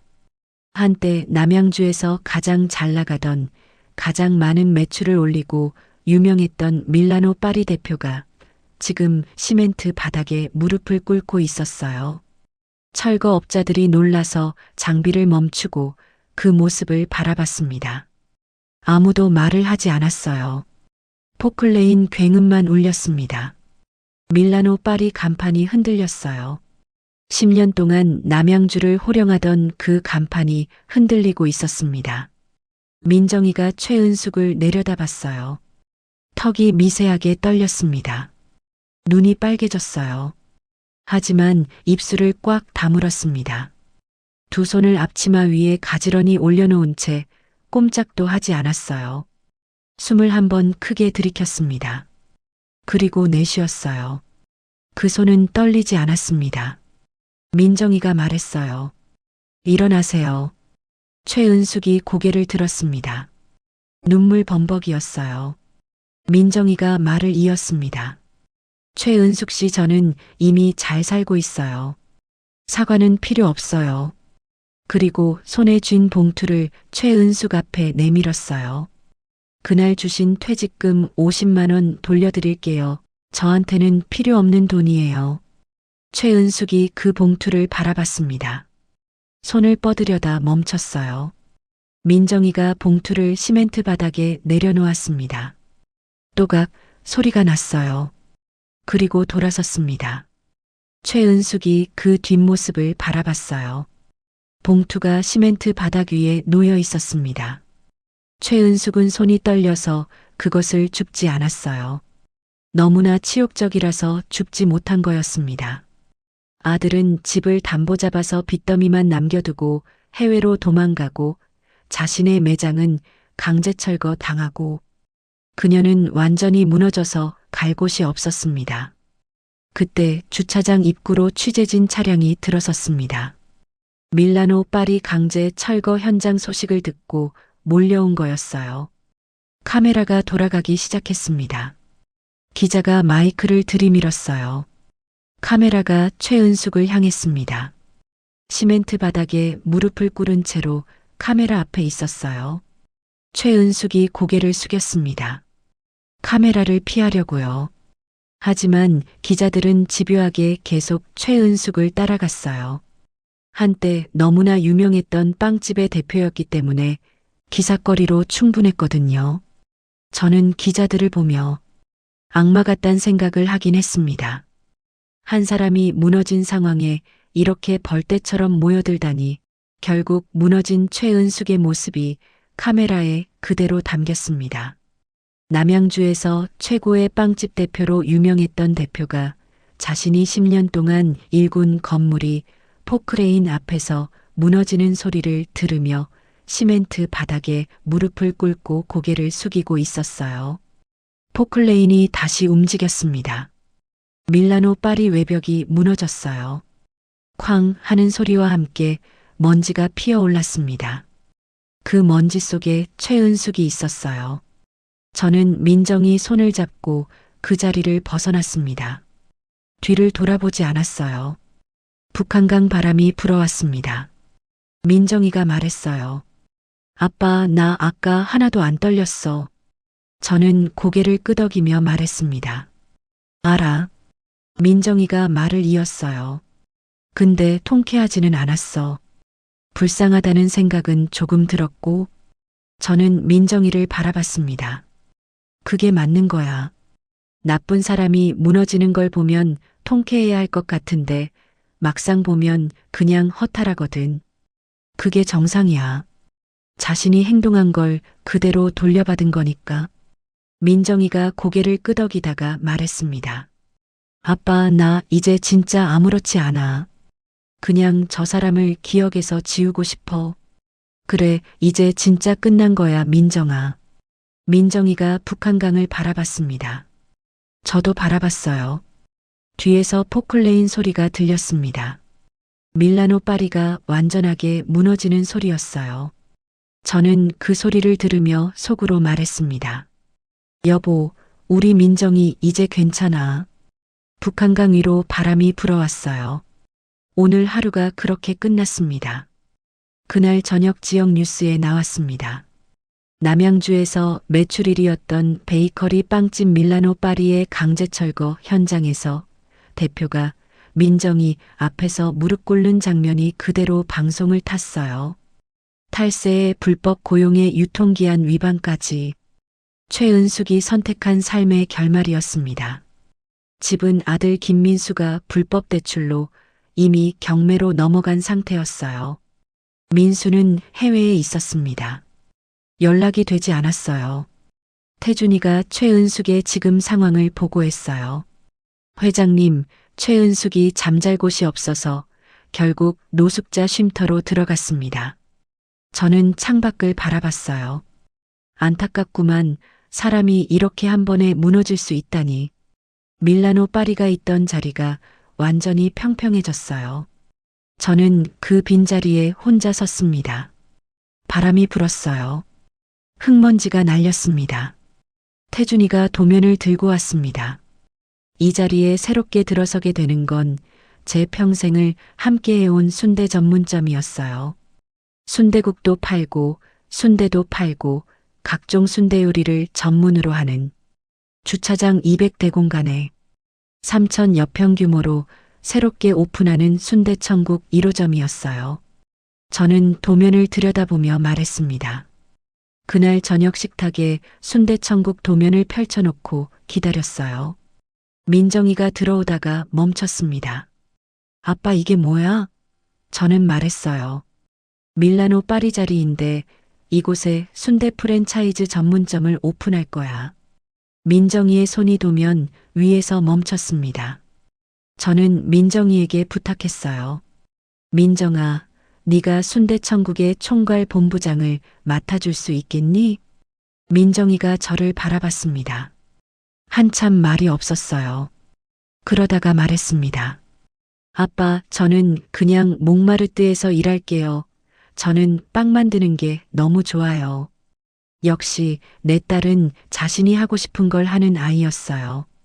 많은 시간이 많이 흘렀고 순대천국의 건물이 완성되어 가고 있었어요. 이제는 순대 트럭을 타고 다니지 않았습니다. 검정색 고급 승용차를 타고 출퇴근을 했어요. 그렇게 운전을 하고 가는데 남양주 외곽 골목에서 최은숙을 봤습니다. 차에서 잠시 내려서 그녀를 봤어요. 그녀는 허리가 굽은 채로 폐지가 한가득 쌓인 리어카를 끌고 있었습니다. 골목 끝 쓰레기 더미 앞에 멈춰서더니 쪼그려 앉아 골판지를 주었어요. 손놀림이 익숙했습니다. 아들도 해외로 도피하고 늦은 나이에 재산도 하나도 없고 도와줄 사람도 없으니 노숙자 쉼터에서 산다고 해도 돈이 필요했을 거예요. 최은숙은 결국 저렇게 폐지를 줍는 노후를 보내고 있었습니다. 저는 그 뒷모습을 바라보고 잠시 멍하니 생각했어요. 그렇게 잘 나가던 사람이 저렇게 한순간에 무너질 수도 있는 거구나, 라고 말이죠. 드디어 순대천국 1호점 개업 당일 아침이었습니다. 순대솥에 물을 올렸습니다. 직원들이 많았지만 저도 함께 일을 했어요. 새로 만든 주방이었지만 손놀림은 똑같았어요. 펄펄 끓는 솥에서 순대 냄새가 피어올랐습니다. 민정이가 주방으로 들어오며 말했어요. 아빠, 나도 도와줄게. 저는 말했습니다. 괜찮아. 그냥 봐. 민정이가 카운터 옆에 서서 저를 바라봤어요. 아빠, 순대 냄새 정말 좋다. 입에 침이 고여 3,000평 규모의 대형 순대천국 프랜차이즈 본점 오픈식에는 손님들이 줄을 섰습니다. 몽마르트 언덕 사장님도 오셨습니다. 밀라노 파리 자리에 순대천국이 들어섰다는 소문이 이미 퍼져 있었거든요. 꿈만 같았습니다. 순대천국이 성공적으로 오픈을 했어요. 그날 저녁이었습니다. 영업을 마치고 민정이와 나란히 앉아 북한강을 바라봤어요. 강물이 어둠 속에서 반짝이고 있었습니다. 민정이가 말했어요. 아빠, 엄마한테 보고 드려야 할 것 같아. 저는 고개를 끄덕였습니다. 그래야지. 민정이가 강물을 바라보며 말했어요. 엄마가 좋아하실 것 같아요. 저는 아무 말도 하지 않았습니다. 강물 소리만 들렸어요. 민정이가 제 손을 잡았습니다. 저는 그 손을 꽉 잡았어요. 북한강 위로 바람이 불었습니다. 순대 냄새가 강바람에 실려 멀리 퍼져나갔어요. 순대는 제 인생에서 참 고마운 존재였습니다. 여러분도 순대 좋아하시나요? 여러분, 오늘 이야기 어떻게 들으셨나요? 겉모습만 보고 판단하고 사람을 무시하고 비웃던 오만한 이들은 결국 가진 것을 모두 잃고 파멸하게 되었습니다. 직업에는 귀천이 없고 모든 사람은 존중받아야 하는데 최은숙은 그렇지 않았습니다. 우리 주변에는 각자 자기 위치에서 열심히 살아가는 사람들이 많습니다. 당신은 사랑받기 위해 태어난 사람이라는 말이 있는 것처럼 우리 모두는 사랑받아야 할 소중한 존재라는 것을 잊지 않으셨으면 합니다. 오늘의 이야기가 여러분의 마음에 작은 위로가 되었다면 구독과 좋아요를 눌러주세요. 그리고 지금 어디에서 듣고 계신지 댓글로 알려주시면 그곳으로 행운의 기운을 가득 담아 보내드리겠습니다. 늘 건강하시기를 기원드리며 오늘도 따뜻하고 행복한 하루 보내시기 바랍니다. 감사합니다.